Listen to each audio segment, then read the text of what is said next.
शिव जी महाराज परम दयालु, परम कृपालु, उनके जैसा कौन होगा। और मेरे भोले बाबा, मेरे भूत भावन ऐसे हैं जिनको कुछ नहीं चाहिए। जो फूल रिजेक्टेड हो जाते हैं ना, जो कोई स्वीकार नहीं करता, भोले बाबा कहते वो भी लाओ। कोई दतूरा, मेरे विष्णु जी को दतूरा नहीं चढ़ाओ, कन्हैया को माखन मिश्री खाना है, गुलाब का फूल ही चाहिए। लेकिन मेरे भोले बाबा कहते हाँ बिल्व पत्र चढ़ा दो, दतूरे का फूल चढ़ा दो। अर्क द्रोण प्रभृतिर कुसुमैर अर्चनम ते विधेयम प्राप्यम तेन स्मर हर। अर्क द्रोण प्रभृतिर कुसुमैर अर्चनम ते विधेयम, अर्क का फूल भी चढ़ा दो भगवान को, वो भी समर्पित है।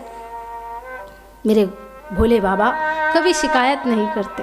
और मेरे भोलेनाथ जी परम दयालु, परम कृपालु। थोड़ी सी वसमी ला करके शरीर में डाल दो, प्रसन्न हो जाए। लेकिन याद रखना, छड़े रुष्टा छणे तुष्टा, रुष्टा तुष्टा छणे छड़े। गुस्सा भी जल्दी हो जाते हैं। ऐसा मत सोचना कि हाँ भोले बाबा जी तो एकदम शांत, भोले बाबा मतलब भोले बाबा ही हैं। भोले बाबा रुद्र भी हैं। ऐसा क्रोध आता है कि 1 मिनट में सृष्टि को इधर से उधर कर सकते हैं। इस दुनिया में प्रलय लाने का काम अगर कोई करता है तो भोले बाबा करते हैं। और मेरे महाराज जी जो हैं, हमारे महाराज जी वो भोले बाबा के अनन्य भक्त हैं। इसलिए कभी कभी क्या होता है, भगवान रुद्र के दोनों रूप हैं इनके अंदर। ये बड़े भोले वाले हैं। कहेंगे महाराज जी नेशनल टेलीविज़न पे मेरी पोल खोल रही हैं, लेकिन वो तो सब जानते हैं। मैं ऐसे तो है नहीं कि मैं सिर्फ अकेली हूँ जो जानती हूँ, सब जानते हैं। ये बड़े शांत स्वभाव के, बड़े भोले, सबसे प्रेम करने वाले। पर जब गुस्सा आता है, जय भोले जय भोले, शिव शिव शिव शिव शिव शिव, हाँ ऐसा क्रोध आता है महाराज जी को। पर जायज जगह पे क्रोध करना भी ज़रूरी है। कहानी सुनाती हूँ आपको, बड़ी अच्छी लगेगी, मार्मिक प्रसंग है। मैंने सुनाया भी होगा आपको पहले, या कई लोगों ने सुना होगा। गुस्सा आना भी बहुत ज़रूरी है। एक जंगल में एक सांप रहता था। तो सर्प को काम ही है सर्प का दंशन मारना। तो लकड़हारे लकड़ियाँ काट के शहर में बेचते थे। तो सर्प उनको डसता था। तो जंगल में एक संत रहते थे। तो लकड़हारों ने संत से कहा, महाराज इस सर्प को बना कर लो, हमें जाता है, हमें डसता है, हमें परेशान करता है। तो संत ने कहा कि तू इनको डसना मत। सर्प ने डसना बंद किया। अब लकड़हारे उधर से गुजरते, सांप को देखते, लकड़ियाँ तोड़ते और एक लकड़ी लेके सांप के सिर पे मारते। 10-20 दिन बाद संत आए तो देखा सर्प का सिर खून से लहूलुहान। संत ने कहा ये क्या है, इतना खून कहाँ से, किसने मारा तुझे? बोले महाराज आपने। मैंने कब मारा तुझे? बोले आपकी वजह से ये खून बह रहा है। बोले मेरी वजह से क्यों? बोले आपने कहा कि इनको डसना मत, तो ये लोग, मैंने इनको डसना बंद किया। अब ये रोज़ एक डंडा लेके आते, रोज़ मुझे मारते हैं, रोज़ डंडा लेके आते, रोज़ मुझे मारते हैं। रोज़ एक आदमी एक डंडा भी मारे तो दिन भर में कितने लकड़हारे आते, सब ने मार मार के सिर का कचूमर बना करके रख दिया। बोले बाबा, संत कहते हैं कि महाराज सर्प प्रभु भोलेनाथ जी के सवारी, अरे रक्षक उनके, मैंने ये नहीं कहा कि आप इनको डसना, मैंने डसने से मना किया था। आपको कम से फन फैला करके डराने से मना तो नहीं किया था।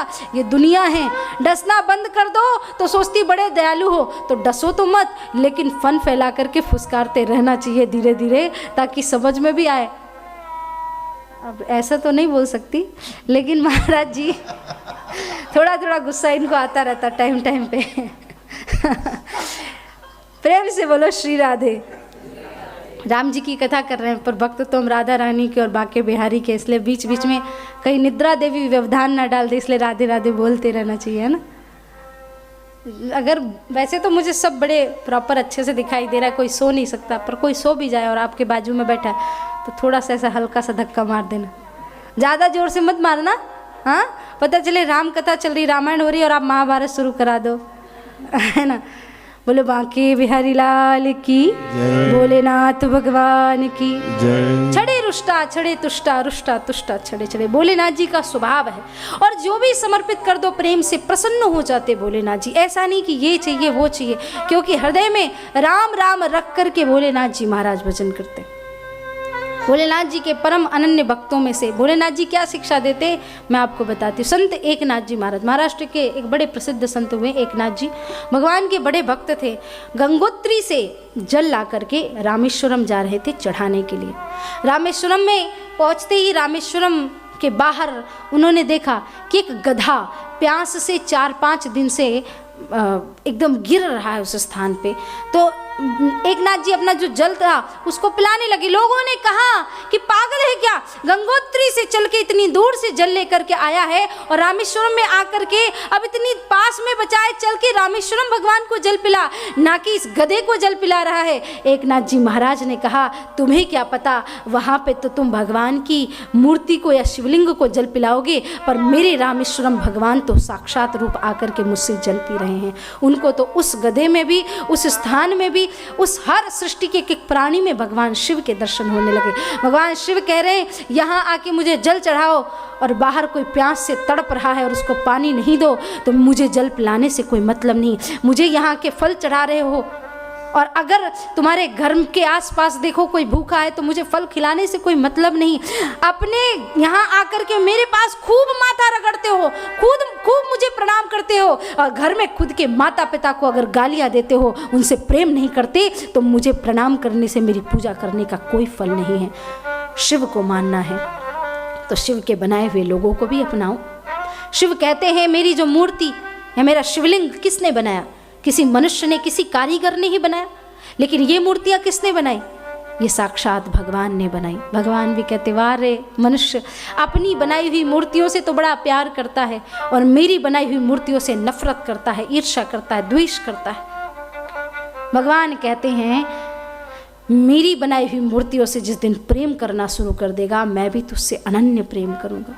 लेकिन हमारा पूरा दिन लोगों की बुराई में, निंदा में, चुगली में, इसी में चला जाता। विष्णु पुराण में कहा है परापवादम पैशून्यम नृतम चाना भासते अन्यो द्वेग करम वापी तोष्यते तेन केशवा। जो व्यक्ति दूसरों की निंदा, बुराई, चुगली करता है, ऐसा व्यक्ति भगवान का प्रिय कभी, मेरे भोले बाबा का प्रिय कभी नहीं हो सकता। भगवान शिव ने सतकोटि रामायण बनाई और सतकोटि रामायण बना करके दान में दे दी। राम को अपने हृदय में रख करके भोलेनाथ जी महाराज राम राम का गुणगान गाने लगे। बाबा तुलसीदास जी ने संवत 1631 में अयोध्या के पावन स्थान पे, सरयू नदी के पावन तट पे श्री रामचरितमानस का काव्य लिखना शुरू किया। एक एक भाव, सुंदर सुंदर भाव, प्रेममयी भाव में लिखने लगे। इतना सुंदर भाव लिख रहे, लिखते लिखते लिखते समय बीत गया। रामचरितमानस को लिखने की तिथि तो बताई, लेकिन रामायण को पूर्ण कब किया ये तिथि इसलिए नहीं बताई क्योंकि रामायण कभी पूर्ण हो ही नहीं सकती। राम कथा इतनी अगाध है, इतनी अपार है, इतनी अटूट है कि उसकी पूर्ति कोई कर ही नहीं सकता। रामायण लिखने के बाद बाबा जी साधु संत और संतों के पास गए कि रामायण को एक ग्रंथ के रूप में आप सभी इसको स्वीकार करें। उन्होंने कहा कि हमारे जो ग्रंथ होते हैं वो संस्कृत भाषा में होते हैं और हम संस्कृत भाषा में हमारे आदि कवियों के द्वारा लिखे हुए ग्रंथों को या हमारे पूर्व जो वेद व्यास जी महाराज ने लिखे उन्हीं को हम स्वीकार करते हैं। ऐसे तुम्हारी गाँव की भाषा में, ऐसी गवारों की भाषा में हमारा कोई ग्रंथ नहीं होता। तो उनमें से कुछ कवि थे और कुछ संत थे, कुछ विद्वान थे। उन्होंने कहा हम कौन होते हैं ये तय करने वाले, काशी में चलते हैं। भगवान शिव जो निर्णय कर देंगे वही सर्वोपरि माना जाएगा। भगवान शिव काशी में गए और काशी में रामचरितमानस को सबसे नीचे रखा, दूसरे धर्म ग्रंथों को ऊपर रखा और पट को बंद कर दिया। दूसरे दिन जब दरवाजा खोला गया, रामचरितमानस सबसे ऊपर रखा था और सर्वप्रथम सबसे पहले पन्ने पर भगवान शिव के हस्ताक्षर थे, उसमें सत्यम शिवम सुंदरम। भगवान शिव ने हस्ताक्षर करके रामचरितमानस को स्वीकार कर लिया। राम कथा ये शिव जी महाराज का भाव है। सत्यम शिवम सुंदरम करके और साइन कर दिया शिव जी ने। ये शिव जी का साइन है। शिव जी की चेकबुक किसी के हाथ में लग जाए तो आपको पता चल जाएगा कि आपको क्या लिखना है ना। महाराज जी का चेकबुक किसी के हाथ में लग भी जाए तो कोई मतलब नहीं। महाराज जी जैसी साइन करते हैं वैसा साइन कोई कर ही नहीं सकता, मुझे ऐसा लगता है। और महाराज जी वैसे सोचेंगे मेरी तरफ देख के कि आज देवी जी क्या खा के आई है, सारे मेरे सीक्रेट रिवील करने में लगे हुए हैं। लेकिन इनका एक साइन है, जो आप सब फॉलो कर सकते हैं। और वो साइन क्या है पता है? उनका साइन, जब एक दिन हम बातें कर रहे थे, सभी बैठे थे संत, महाराज जी के भाव मुझे इतने अच्छे लगे। उन्होंने ये बात कही कि ये जो आश्रम है ये किसी की पर्सनल प्रॉपर्टी नहीं है, ये मेरा पर्सनल भाव नहीं है, ये समाज के लिए बनाया है। और एक हस्ताक्षर सिद्धाश्रम रूपी जो करके जा रहे हैं, इस सिद्धाश्रम का चेकबुक और इसका पुण्यों का बैंक बैलेंस इतना होगा, आप नहीं आपकी आने वाली कई पीढ़ियां इस सिद्धाश्रम की छत्र छाया में बैठ करके सुख शांति प्राप्त करेंगी, भक्ति प्राप्त करेंगी।